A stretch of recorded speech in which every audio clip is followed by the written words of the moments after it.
হসপিটালে এসে সোনামাকে ডাক্তার দেখিয়ে নিয়েছি। তো ব্লাড টেস্ট করবে বলে এখানে সোনামা বসে আছে। তো ও ভীষণ কান্নাকাটি করছে, এই জন্য ওকে ইঞ্জেকশন দিতে হবে, সেই জন্য মানে ব্লাড টেস্ট করার জন্য রক্তটা নেবে, তো সেই জন্য এর কান্নাকাটি শুরু হয়ে গেছে। দেখো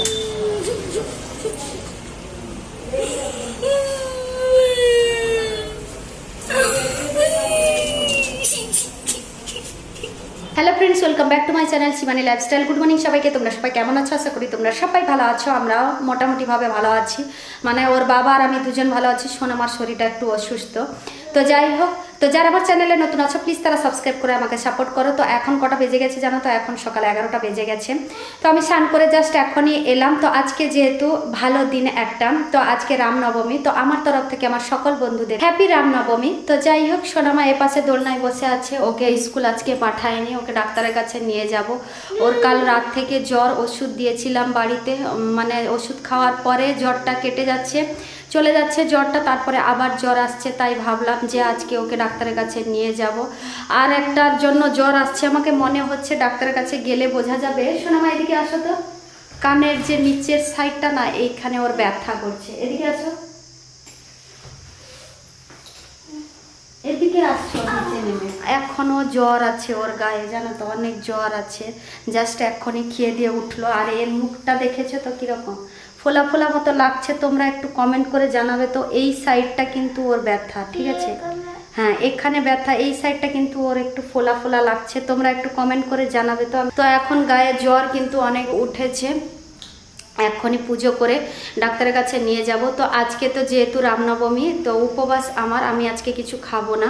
তো সোনামাকে খেতে দিয়ে দিয়েছি, ও খেয়ে নিয়েছে। জল খাইনি। সোনামা জল খেয়ে নাও, জল খেয়ে তুমি রেডি হয়ে নাও। কালকে বাজারে গেছিলাম, বাড়ির জন্য ফ্রুটস নিয়ে এসেছি। তো এখনই গিয়ে পুজোটা সেরে নেব, তারপরে রেডি হয়ে মেয়েকে হসপিটালে নিয়ে যাব। আমার পুজো করা হয়ে গেছে। আজকে কিন্তু কর্ণাটকের মতো করে পুজো করিনি, আজকে বাড়ির মতো করেই পুজো করেছি। আজকে যেহেতু রামনবমী, আমার উপবাস, সেই জন্য 7 রকমের ফল কেটে ঠাকুরকে পুজো করলাম। তো আমার পুজোটা কেমন লাগলো অবশ্যই কমেন্ট করে জানাবে। পুজো করা যখন হয়ে গেল, ঝটপট করে রেডি হয়ে পড়ি। বাস ওদিকে গেছে, আসার টাইম হয়ে গেছে। ততক্ষণে মা মেয়ে দুজনে রেডি হয়ে পড়বো। ভেবেছিলাম আজকে উপবাসে শাড়ি পরবো, শাড়ি পরে ভালো করে খুব খুশি হয়ে পুজো করব। খুশি হয়ে তো পুজো করতে পারলাম না, মনটা খারাপ। পুজো করেছি ঠিকই, ঠাকুরকে ডেকেছি ঠিকই, কিন্তু মনের ভিতরে দুঃখ থেকেই কিন্তু আমি ঠাকুরকে ডাকলাম। কি করব বলো? সোনামার শরীর 2 দিন ভালো তো 4 দিন খারাপ, ভীষণ মনটা খারাপ লাগে তার জন্য, জানো তো। তো যাই হোক, চলো, ভীষণ গরম আর ভীষণ রোদও উঠেছে, যেতে তো হবে সোনামাকে ডাক্তার দেখাতে। তো বেশি কথা না বলে ঝটপট করে রেডি হয়ে পড়ি। সোনামা আমি দুজনেই 10 মিনিটের মধ্যে রেডি হয়ে পড়েছি। তো যাই হোক, তালা লাগিয়ে যাব। তো ওখানে কি বলে সব কিছু তোমাদের সঙ্গে শেয়ার করব হসপিটালে। তো চলো তাহলে সোনামা। হসপিটালে এসে সোনামাকে ডাক্তার দেখিয়ে নিয়েছি। তো ব্লাড টেস্ট করবে বলে এখানে সোনামা বসে আছে।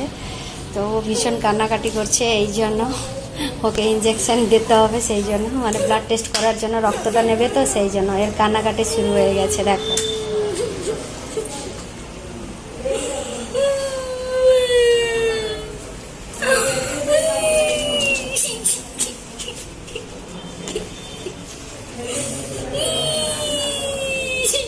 সোনামার ব্লাড নিয়ে নিয়েছে। তো আধা ঘন্টা পরে রিপোর্ট দেবে বলেছে। তো আধা ঘন্টার পরে সোনামা রিপোর্ট দিয়ে দিয়েছে। তো রিপোর্টটা নিয়ে যখন ডাক্তারের কাছে গেলাম, উনি দেখে বললেন যে সোনামা টাইফয়েড হয়েছে।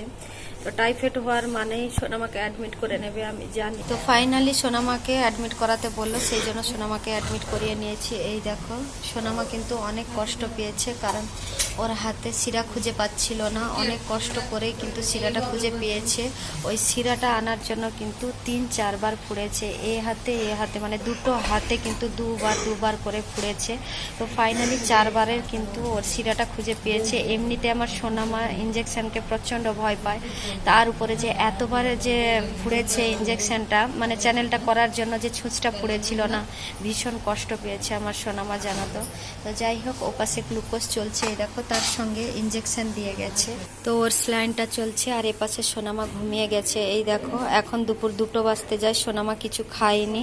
তো ডাক্তারবাবুকে জিজ্ঞেস করে হোটেল থেকে নিয়ে আসতে হবে সোনামার জন্য খাবার।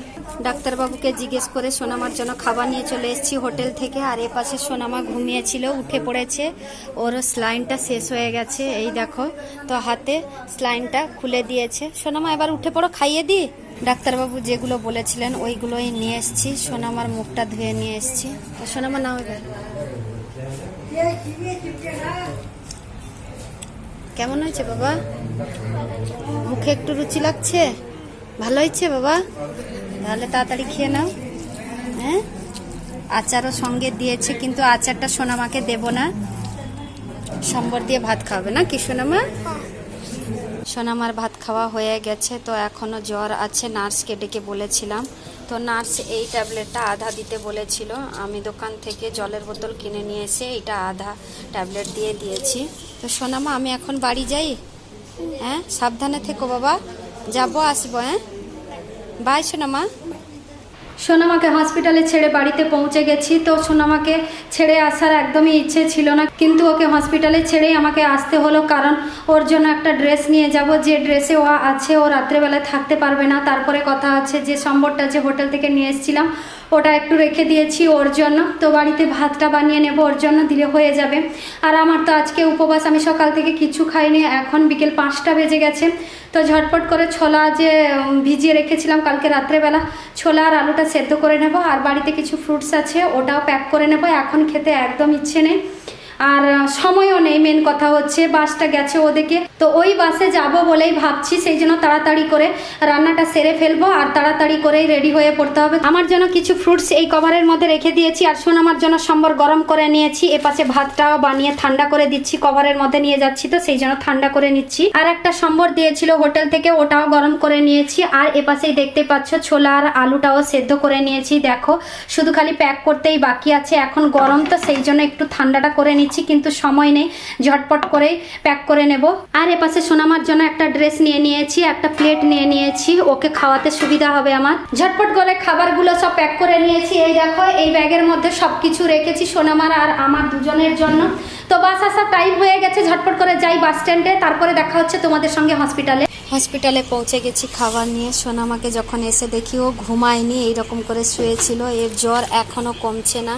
ডাক্তারবাবু মাঝখানে এসে চেক আপ করে গেছে। তো আরও একটা গ্লুকোজ দিয়েছে ওকে, এই দেখো ওই গ্লুকোজটাই চলছে, ওই গ্লুকোজটাই দিয়েছে। সোনামার এখন গ্লুকোজ চলছে। মনটা ভীষণই খারাপ লাগছে, কিন্তু কি করব বলো তো? না না সোনা, হ্যাঁ তোমার হাত গরম, তোমার শরীর গরম, সেই জন্য তুমি বুঝতেই পারছো না জ্বর আছে কি নেই। তোমার আছে না, আমার হাত ঠান্ডা, আমি বুঝতে পারছি না সোনামা। এত জ্বরের মধ্যে কিরকম খেলছে দেখো আমার সোনামা। আর আমার ভাগ্যটাই এত খারাপ দেখো, সোনামা এত অসুস্থতে পড়েছে, তা সত্ত্বেও সোনামাকে ছেড়ে আমাকে বাড়িতে যেতে হলো। না আছে সোনামার কাছে কেউ, না আছে আমার কাছে কেউ। ভীষণই মনটা খারাপ লাগছে ওর জন্য। তো যাই হোক, সোনামা তরমুজ নিয়ে আসতে বলেছিল। সোনামা, আমি তোমার জন্য তরমুজ নিয়ে এসেছি সোনামা। এত জ্বরের মধ্যে আমার সোনামা এরকম করে খেলছে, মানে ওকে দেখলে কি বলবে তোমরা আমি বুঝতে পারি না। এই নাও সোনামা, ভালো লাগছে? হ্যাঁ, অল্প অল্প করে খাও বাবা। সোনামার ফ্রুটস খাওয়া শেষ, গ্লুকোজও দেওয়া শেষ হয়ে গেছে, কিন্তু জ্বর কমছে না। তাই ডাক্তারবাবু বললেন কি ন্যাকড়া দিয়ে নালে কারচিপ দিয়ে পুরো গাটা ঠান্ডা জলে একটু মুছে দিতে।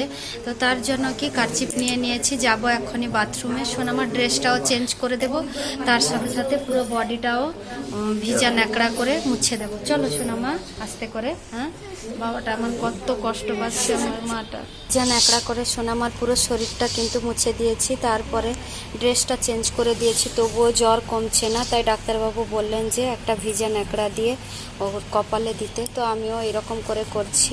তো যাই হোক, সোনামার জন্য একটু ভগবানের কাছে প্রার্থনা করো যাতে আমার সোনামা তাড়াতাড়ি সুস্থ হয়ে যায়। ভীষণ কষ্ট পাচ্ছে, কাল রাত থেকে প্রচণ্ড জ্বর, 103 থেকে পেরিয়ে গেছে জ্বর, এখনও কমছে না।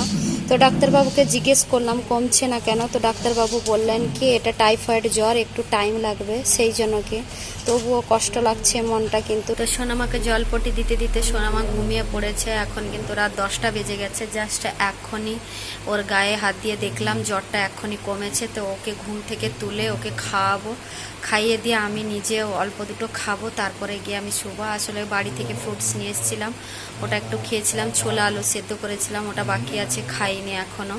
তো মেয়েকে প্রথমে খাইয়ে দেবো, তারপরে আমি খাবো। তো যাই হোক, আজকের ব্লগটা এই পর্যন্ত। তোমাদের যদি ভালো লেগে থাকে তাহলে তোমরা লাইক করবে, কমেন্ট করবে, শেয়ার করবে, সাবস্ক্রাইব অবশ্যই করবে। যারা আমার চ্যানেলে নতুন আছো প্লিজ তারা সাবস্ক্রাইব করে আমাকে সাপোর্ট করো। সবাই ভালো থেকো, সুস্থ থেকো। আবার কালকে নতুন একটা ব্লগ নিয়ে তোমাদের সামনে চলে আসবো।